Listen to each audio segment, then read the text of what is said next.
Welcome to Care More, Be Better, a podcast for people like you who care about the social impact of conscious companies and everyday heroes. Hear inspiring stories from those who put people and planet before profit and personal gain. You'll learn how you can make a difference, vote with your dollars, and get involved today. Here's your host, Corinna.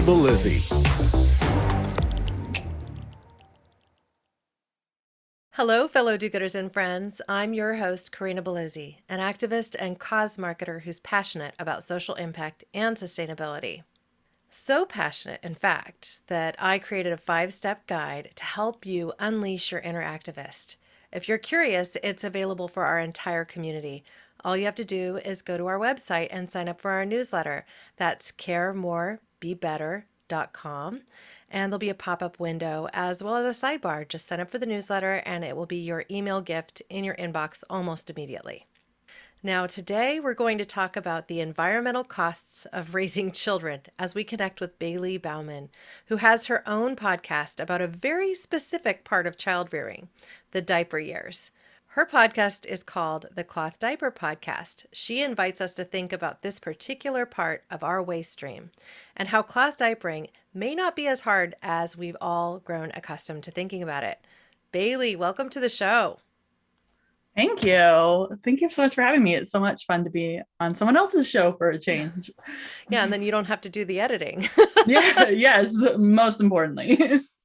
So I'd love to just hear about your journey. What led you to the moment where you decided to start this podcast? I have a degree in environmental studies, so that's probably a good background. Is I went to school to become an environmental lawyer, but kind of abandoned that because I learned that environmental law, usually you work for the other guy.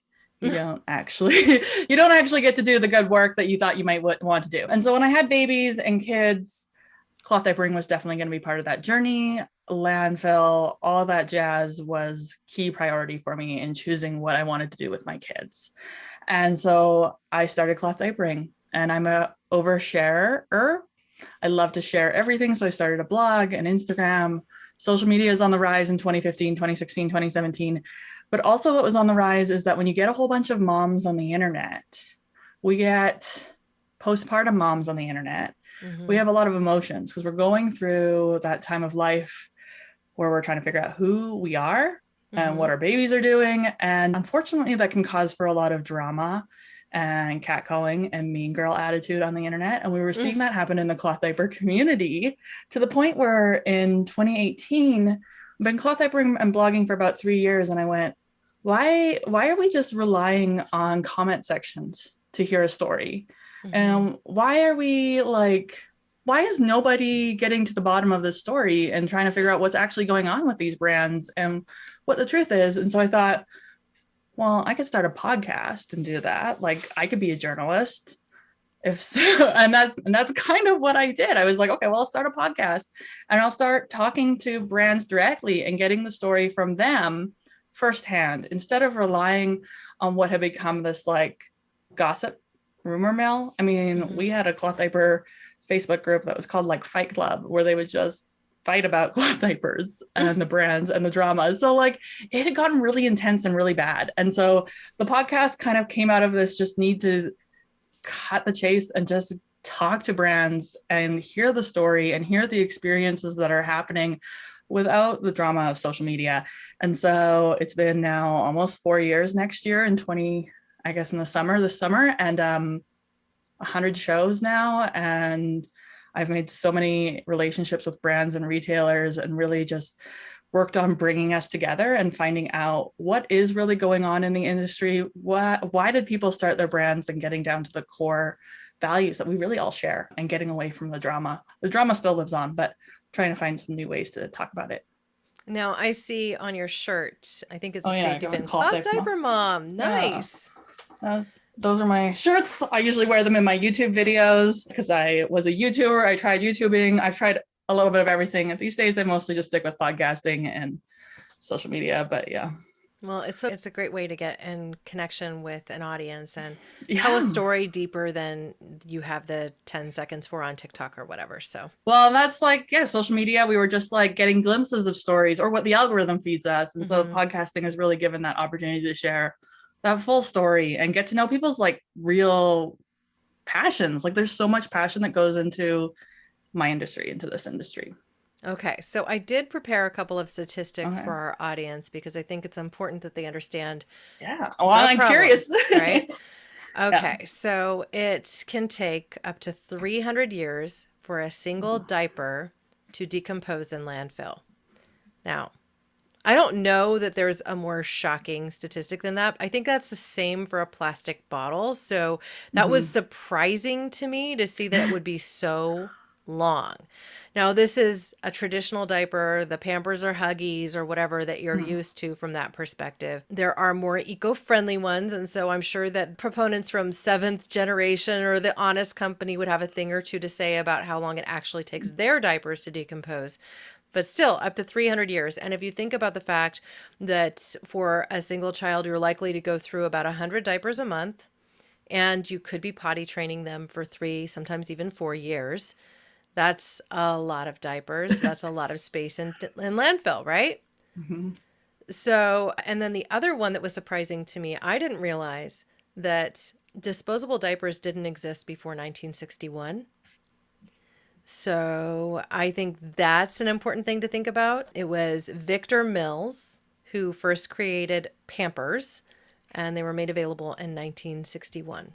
It's not been very long. It's Not very long. 1961. What's that? 60 years. And in 60 years, I think one of the most interesting things for me is that look at what disposable diaper manufacturers have been able to do with marketing in 60 years, right? Because you could go to a hospital and you could go talk to every new mom on that floor, and they might not know anything about cloth diapering.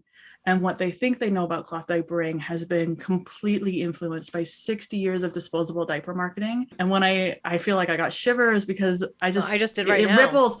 ripples through everything that we know about disposables. It's not just disposable diapers, right? Like disposable plates. They've had so much power in what we know about consuming. Yeah, I don't, it scares me. It's like Well, cigarette companies almost. They have been so rampant in coaching us to just accept it and be okay with it and not think twice. well, you can make money off of this Oh, extractive type of community. I mean, they've made billions and billions of dollars, and trillions by this nobody point. thinks twice about it. A little bit of a tangent is that in the cloth diaper industry, an industry dominated by women who make and manufacture diapers, when we start talking about those women making money off cloth diapers, the world falls apart. Goodness forbid that a woman who's selling a diaper makes an income from that cloth diaper product. Suddenly she becomes a villain, that she is taking advantage of people in poverty, that cloth diapering needs to be a solution for poverty and that people can't make money off of it.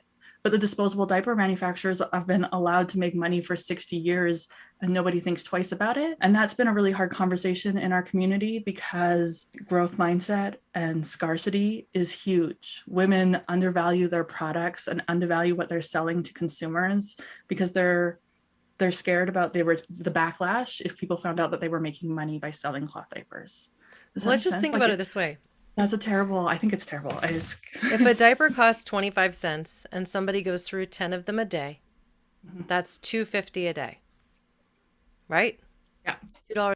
And if somebody has a cloth diaper, something that they wash either by hand or in a machine and reuse, are they Yeah. spending $2.50 a day?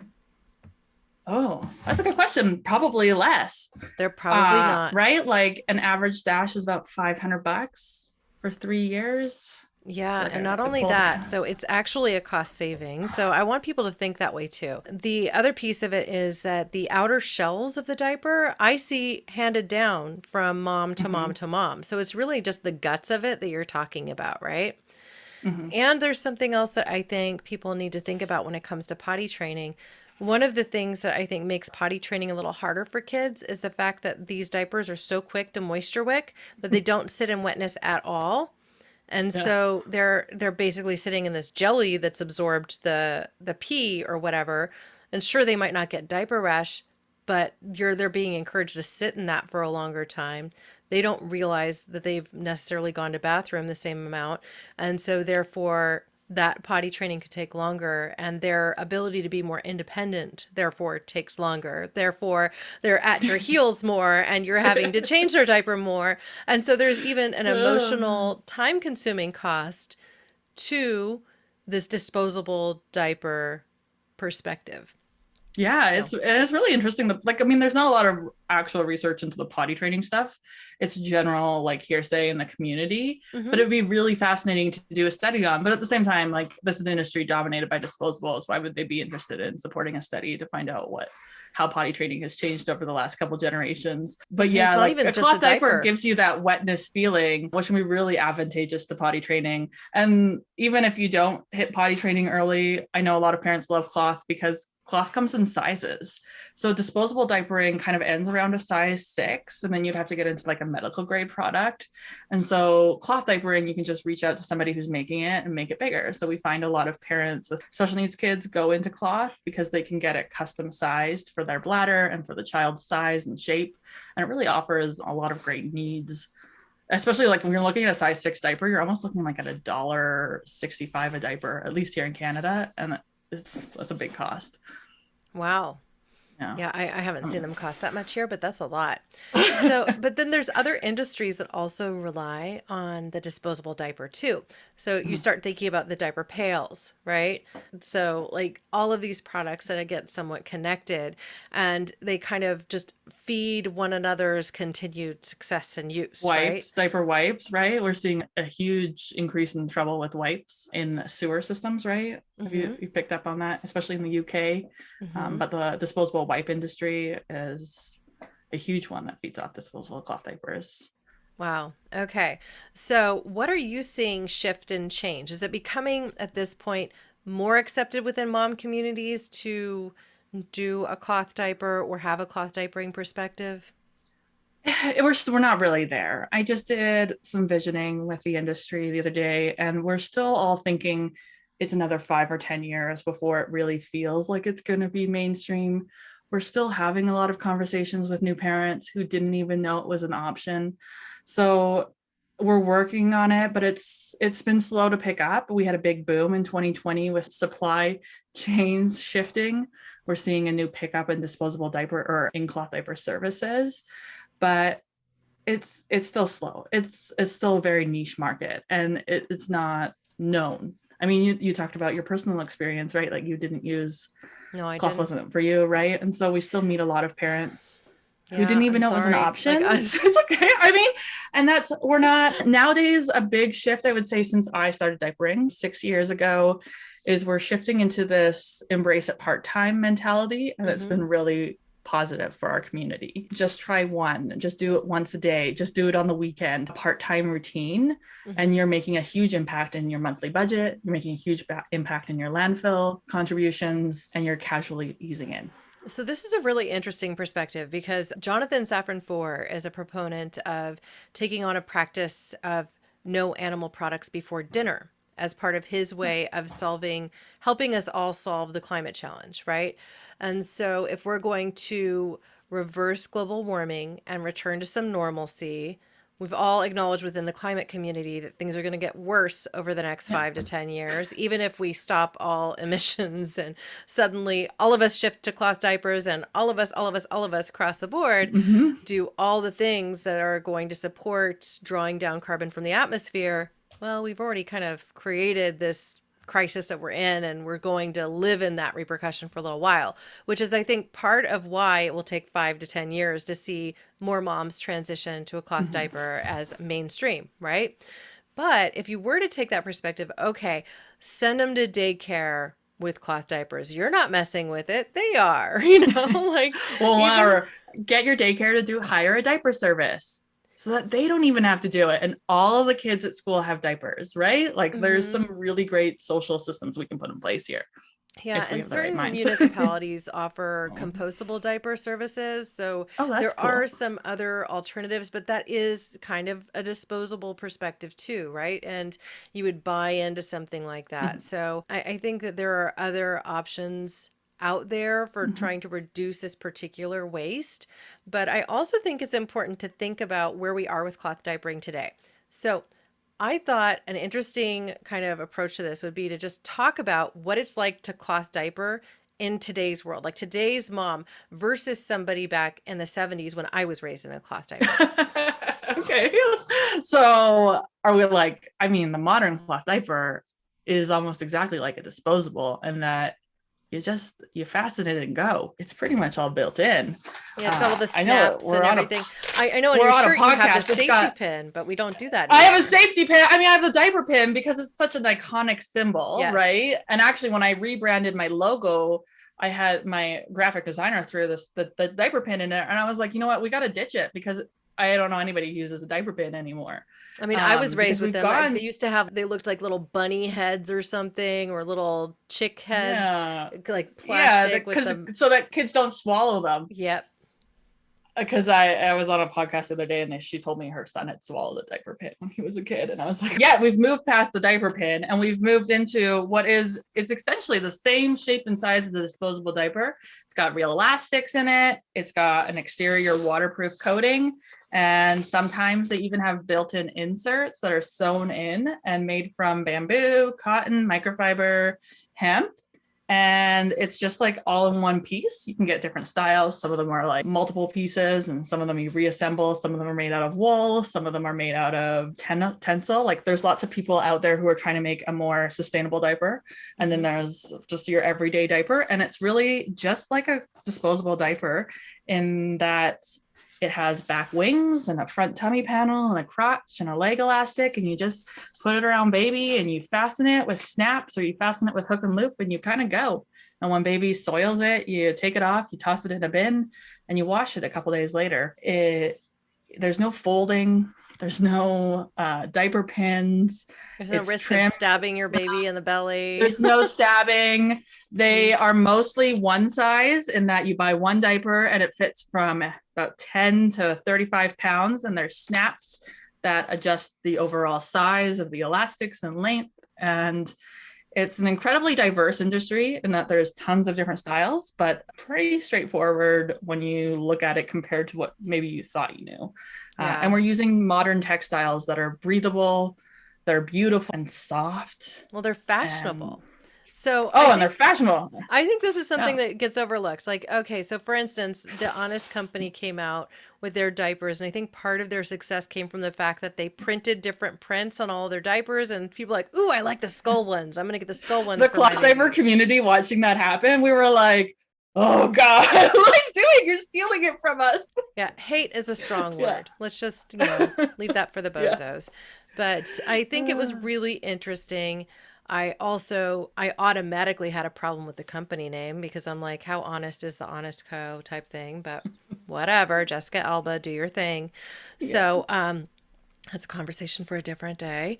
But what I did want to say is I think it's really admirable to come out here and try to have this conversation about something as directly as having a podcast that says, Cloth Diaper Podcast. That's what we do. I'm going to talk to you about cloth diapering and what it's like and the challenges we face and what the industry's facing.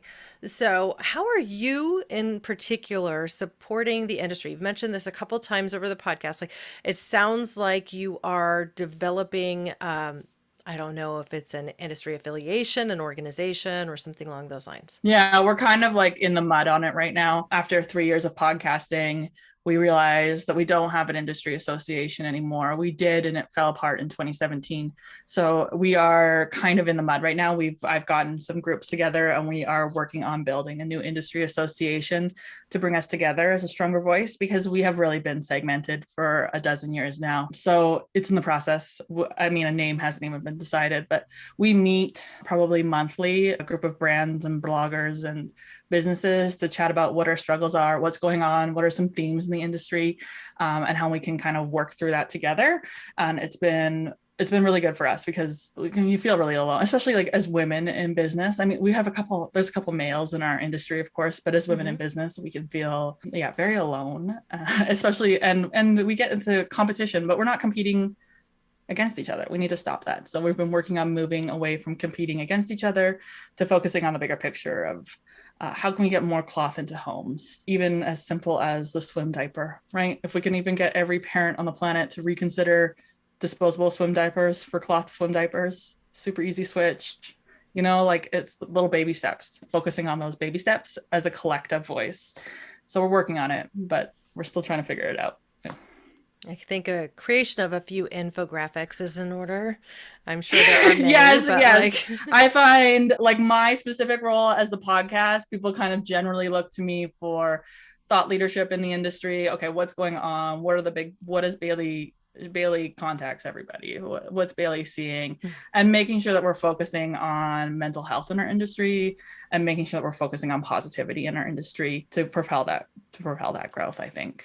Yeah. Well, what do you think is coming next? That's a really good question. What is coming next? I mean, next will be for us to form an association and really get our strength together so that we can lobby and we can work with municipalities and we can work with daycares better, because daycare acceptance of cloth diaper is terrible. And so I am looking to the Cloth Nappy Association in the UK and the work that Bambino Mio and Guy is doing, and kind of, okay, how can we bring that into the North America space to really have a strong climate change, sustainability focus for the cloth industry, and what would that look like? So yeah, we want it to get to the point where you could ask a mom in a hospital, what type of diaper are you using? We're not assuming that they're going to use cloth, disposable, and not assuming that they're going to use cloth, but just like knowing that they have to choose between one or the other. Or that how about actually sending them home with a couple cloth diapers? I mean, that too. The cloth industry is like cautious on wanting to dictate anything, because cloth is not always going to be the best choice for a family. I'm in British Columbia right now, which we are watching the BC storm unravel, which is having some huge climate impacts from forestry. And we have supply chain cutoffs, but we also have areas of massive flooding where cloth and washing cloth is not a viable option right now. So it's like the future is going to look like a hybrid approach of diapering. And it's going to be cloth is a great option for some families who have access to water, electricity, detergents, and disposables are going to be a great option for some families as well. And making sure that we work with the disposable industry to make a better disposable, a compostable disposable, whatever that looks like. Recycling disposables doesn't seem to be like a viable long-term, like from what I'm reading, but yeah. Also watching the BC storm destroy access out of the Port of Vancouver is interesting, because when supply chains cut off, what does that mean for disposable families? Cloth as an option can be a great choice. It's about finding a world of options, I think, is what we're working on. Well, Bailey, you just sounded like a very strong diplomat or politician. I think you could run for office with that headset. I mean, it's also looking at running for municipality office, but that is intimidating. Those types of roles, like as a woman with kids and families, I know, but it's a lot. We're working on it. Wow. You know, yeah. Reaching out, connecting, networking, growing our own voice. Yeah. Well, very good. As we prepare to wrap up, is there a question that I haven't asked that you wish I had, or some thought you would like to leave our audience with? That's you know what? We've covered so many amazing topics today that I love to talk about, but I don't really get to talk about, including women's worth in this industry and supply chains and the lifespan of a diaper, that I really think you've done a really great job of kind of answering everything that I think people would look at. I know a lot of times people will look at the price of cloth diapering and have a little moment of panic. And that's where just casual part-time. And I also probably would really want to emphasize that the diaper service is making a comeback. And if we're going to look at sustainability, the diaper service is really where it's at, because it's a shared economy. And the diapers are going back and they're circling, and it's one person washing in a commercial facility. And we didn't talk about the diaper service, and I think that would be it, is like, if you sustainability wise for our communities, we need to go look at the diaper service and how we can bring that back to our communities, how we can encourage people to do it, and that there's a lot of future in that. Yeah. Hey, that's creating a circular economy. Service. Maybe it's something you can launch in conjunction with your podcast. maybe. I don't know. Cloth Diaper Podcast diaper service. Coming soon. Maybe to a I neighborhood near you. made it come up with a new name. There's some great brands. Charlie Banana just launched a diaper service serving 19 states using USPS. So, and then hospital grade washing. So like some interesting brands, like reinventing the wheel, trying to find it, make it accessible. Option, and it's really cool. It's really cool watching it happen, and I can't wait to see how the industry changes over the next 5 years. I hope I'm still around. At this point, I've invested so much of my life into it that it would be weird to walk away, and hard to walk away, even though my kids are 5. So wow. Well, Bailey, it's been so great to talk to you. I feel like I learned something about where the industry is and where it could head. And I think if you have anything to do with it, it will. I like to also invite all of my listeners to act. It doesn't have to be huge. It could be as simple as sharing this podcast with some people in your community that you think could benefit from it. Or also just shifting from diapering with disposables to integrating a cloth diaper in your routine. It doesn't have to be full time. It could just be a couple days a week or a few hours a day. For more ideas like this and to engage with our community, I'd like to invite you to visit caremorebebetter.com. We do publish an activist guide, and there are many other resources there for those that are interested in learning more about sustainability and activism, social impact, and ways that you can make a difference. Join the community. Thank you, listeners, now and always, for being a part of this pod and this community, because together we really can do so much more. We can care more, and we can be better. We can even regenerate Earth. Thank you. Thanks for listening to Care More, Be Better, a podcast for social good. To make sure you never miss an episode, subscribe, rate, and review wherever you listen to podcasts, and share with your friends to help us reach more people and spread more social good.